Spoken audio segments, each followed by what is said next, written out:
Sejak dulu, transaksi tunai menjadi bagian tak terpisahkan dari kehidupan masyarakat Indonesia. Dari pasar tradisional, warung kopi, hingga UMKM. Uang tunai hadir di setiap aktivitas ekonomi. Namun, seiring perkembangan teknologi, pemerintah mulai mendorong perubahan besar. Salah satunya adalah penerapan QRIS, Quick Response Code Indonesian Standard, sebagai sistem pembayaran digital nasional.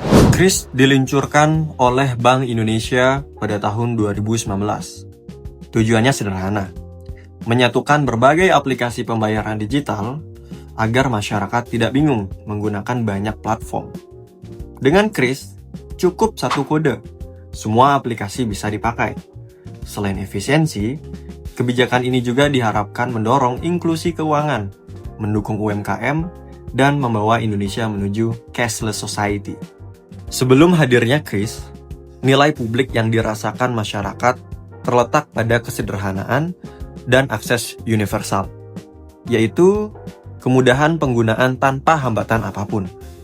Hal ini tercermin dari uang tunai yang bisa digunakan oleh siapa saja, baik di desa dan kota, tanpa syarat teknologi dan tanpa ketergantungan pada jaringan. QRIS membawa pergeseran nilai publik. Transaksi menjadi lebih cepat, lebih aman, dan lebih transparan. Bagi pedagang, tidak perlu lagi khawatir uang hilang atau salah hitung. Bagi pembeli, tidak perlu membawa uang pas atau menunggu kembalian.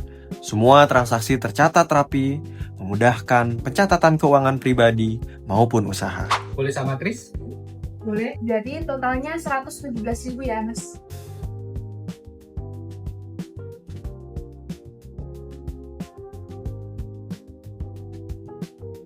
Dari sudah masuk. Caranya cukup mudah nih. Pertama, buka HP dan jalankan aplikasi e-wallet atau m-banking. Kemudian, pada halaman utama, pilih menu scan QRIS. Arahkan kamera ke barcode QRIS, masukkan jumlah pembayaran. Selanjutnya, klik bayar atau konfirmasi. Terakhir, masukkan PIN dan transaksi berhasil. Setelah itu, bukti pembayaran muncul di layar. Lebih dari itu, QRIS membuka akses digital bagi UMKM. Warung makan, pedagang kaki lima, bahkan tukang parkir kini bisa menerima pembayaran digital.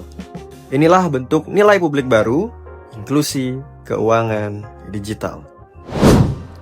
Bagi masyarakat perkotaan dan generasi muda, QRIS memberi kemudahan luar biasa. Uang tunai ya, Lopez? Saya cenderung lebih sering pakai QRIS, Mas. Kenapa itu? Karena menurut saya itu lebih simpel. Jadi kita nggak perlu bawa dompet, nggak perlu bawa uang cash. Jadi cukup pakai HP, tinggal kita buka aplikasi, terus kita nge-scan barcode, udah bayar. Lebih simpel aja menurut saya. Menurut saya sebetulnya itu harus diterapkan metode QRIS. Karena kenapa? Satu sisi itu kan teknologi, gitu. Teknologi dengan sekali kita hanya buka aplikasi, kita bisa bayar berbagai macam barang. Nah, persoalannya adalah di daerah-daerah itu kan belum banyak yang pakai QRIS, gitu. Kebanyakan masih pakai cash, gitu.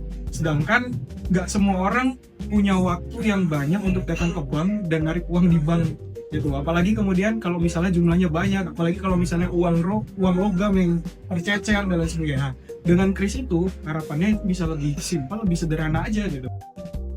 Untuk transaksi di sini kebanyakan pakai QRIS. Untuk transaksi kita lebih enak menggunakan QRIS karena untuk kembalian uang pecah saat ini susah.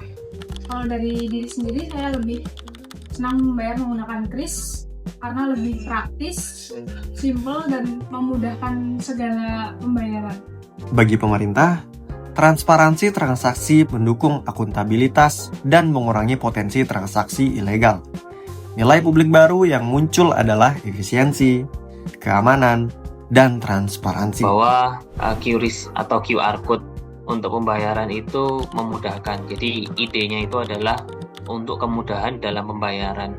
Karena kalau kita melihat agak flashback di belakang, ketika kita masih lebih banyak menggunakan transaksi dengan menggunakan uang, pedagang atau masyarakat itu lebih banyak uang beredar, sehingga ketika mereka melakukan pembayaran, pedagang itu harus menyediakan uang kembalian, sehingga dinilai pembayaran itu kurang efektif. Jadi perputaran uang, money flow-nya itu kurang ya sebenarnya sih udah bagus gitu loh. Tapi dengan adanya digitalisasi, dengan adanya teknologi, kita melihat itu bisa dioptimalkan karena berkaca pada beberapa kasus seperti beberapa studi kasus seperti yang ada di Gojek dan lain sebagainya.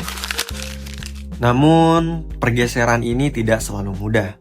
Sebagian masyarakat justru merasa tertinggal. Lansia yang gagap teknologi, masyarakat di desa yang jaringan internetnya terbatas, hingga pedagang kecil yang mengeluhkan potongan biaya transaksi. Kalau QRIS kan lebih banyak kendalanya. Kalau saya lebih suka pakai cash.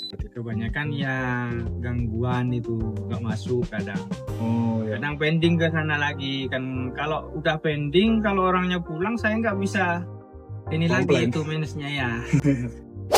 Bayar parkir itu nerima uang parkir pakai kris atau uang cash, Bu? Cash. Kenapa, Bu? Ya kalau cash itu kan kita nggak repot. Kalau kiris kita harus mengambilnya susah lah, intinya gitu aja. Senengnya ibu pakai cash ya. Kalau orang-orang di sini yang parkir biasanya lebih sering bayar pakai kris atau pakai uang cash? Cash. Oh, lebih banyak masih pakai uang cash. Masih banyak cash ya. Ya udah, Bu, terima kasih ya, Bu. Oke. Untuk beberapa kan sini kota gede kan termasuk kota wisata ya Mas. Untuk mungkin pendatang kalau mau yang beli kayak cuma jajan sedikit-sedikit itu kebanyakan emang pakai kris. Emang kita menyediakan buat itu. Kalau buat kayak ibu-ibu yang katanya tadi masih itu apa namanya masih kurang ini kan ya tentang itu paling ya nanti bisa pakai cash, pakai itu biasa sih Mas. Cuma kayak menyediakan kalau mau pakai ada yang pakai yang kris gitu. Makanya disediain. Harusnya sih cash sih ya lebih enak iya betul. Kenapa kok lebih mudah cash? Kalau cash kan kalau ini kan kita langsung bisa menerima ya. Kalau ini kan kita harus apa namanya ngambil lagi gitu, kayak lebih jadi 2 kali gitu kan. Harusnya langsung ada buat bayar, sekarang enggak gitu. Oh, justru kalau kris itu malah meribetkan penjual ya, Mbak? Kalau dibilang ribet juga enggak, emang mempermudah. Tapi kalau dibilang mudah ya banyak yang masih enggak tahu juga gitu sih. Tidak hanya itu, muncul kekhawatiran soal privasi semua transaksi kris tercatat. Namun timbul pertanyaan, sejauh mana data kita aman? Dan tidak semua wilayah di Indonesia cover jaringan internet. Cuak! Kris adalah contoh nyata kebijakan publik yang menggeser nilai publik masyarakat. Dari sistem tunai yang sederhana dan inklusif, menuju pembayaran digital yang mudah dan praktis. Pergeseran ini menciptakan manfaat besar, namun juga menghadirkan tantangan baru. Pertanyaannya, apakah nilai publik baru ini bisa dirasakan oleh semua lapisan masyarakat? Lalu, apakah semua lapisan masyarakat sudah siap dengan nilai publik baru? Lebih, apakah data privasi kita benar-benar aman?